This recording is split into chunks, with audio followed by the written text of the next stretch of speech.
bem-vindos a mais um Deep Dive. Hoje a gente vai mergulhar em Apocalipse, capítulo 18.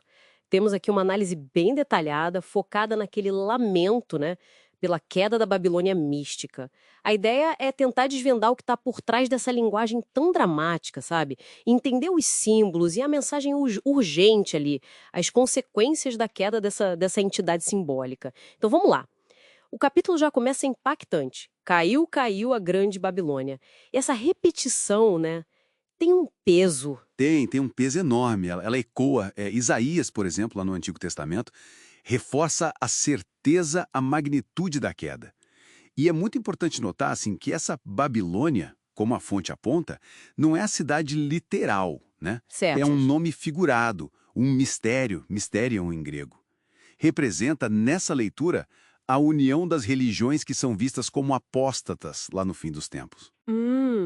E a descrição como morada de demônios. O que isso quer dizer dentro dessa interpretação? Olha, sugere uma influência espiritual maligna muito profunda nesse sistema. A análise que a gente tem até conecta isso com o que chama de espiritismo moderno, sabe? Vendo como uma manifestação dessa influência espiritual que seria contrária aos ensinos bíblicos. Entendi. E o texto menciona os mercadores da terra, que lamentam a queda. Quem seriam eles? Só comerciantes mesmo? Então, a análise sugere dois níveis. Literalmente, sim, podem ser líderes de negócios, gente do poder econômico que, de alguma forma, apoiou ou lucrou com esse sistema corrupto. Ok. Mas também, num sentido figurado, seriam aqueles que vendem, que promovem as falsas doutrinas, as ideologias, as políticas dessa Babilônia. O lamento deles revela o quanto os poderes tipo econômico e religioso estariam entrelaçados ali. Faz sentido. E o julgamento que acontece numa só hora? Parece muito rápido. Como a gente entende esse tempo? É literal? Provavelmente não literal, tipo 60 minutos. A interpretação mais comum é que indica um período breve, sabe?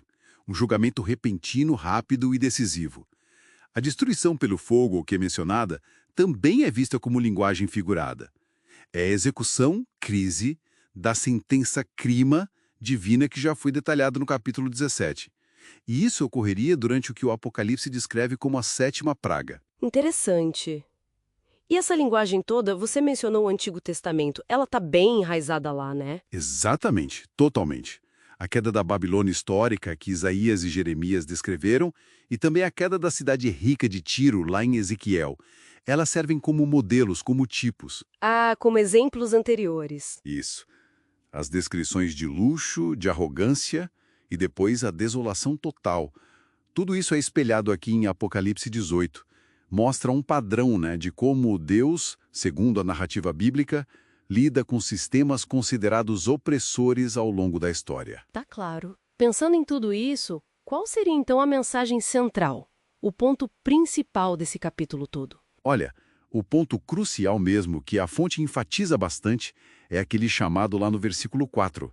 Sai dela, povo meu. Sim. É apresentado como um apelo final, um apelo de misericórdia de Deus, para que o seu povo, os fiéis, se separem desse sistema corrupto antes que os juízos venham.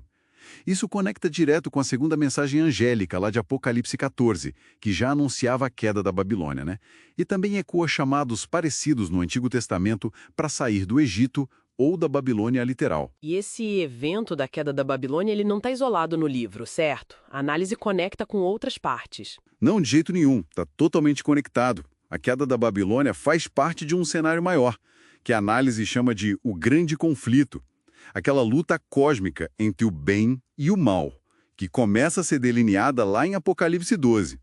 É um prelúdio importante para a batalha espiritual final, o Armagedon, do capítulo 16. Certo. E acontece logo antes da segunda vinda de Cristo, que é celebrada no capítulo 19. O conflito todo gira em torno da lealdade. Ou se obedece aos mandamentos de Deus, ou se submete ao sistema da Babilônia, que é simbolizado pela marca da besta. Uau. É um capítulo realmente poderoso. Descreve consequências bem sérias para a corrupção sistêmica, mas ao mesmo tempo tem esse chamado forte para separação, para fidelidade. Exato. Ele sublinha a justiça divina, sem dúvida, mas também a misericórdia que está presente no aviso. A queda é vista como um passo necessário para a vindicação final dos fiéis e para o estabelecimento do reino de Deus, sempre dentro dessa ótica da interpretação que a gente está vendo. Para a gente fechar, então, fica uma provocação final para reflexão, né? Sim. Pensando nessa natureza simbólica da Babilônia, é como um sistema que mistura poder religioso e secular, que explora o comércio, a influência cultural. Que paralelos, ou talvez sistemas contemporâneos poderiam exigir um discernimento parecido hoje?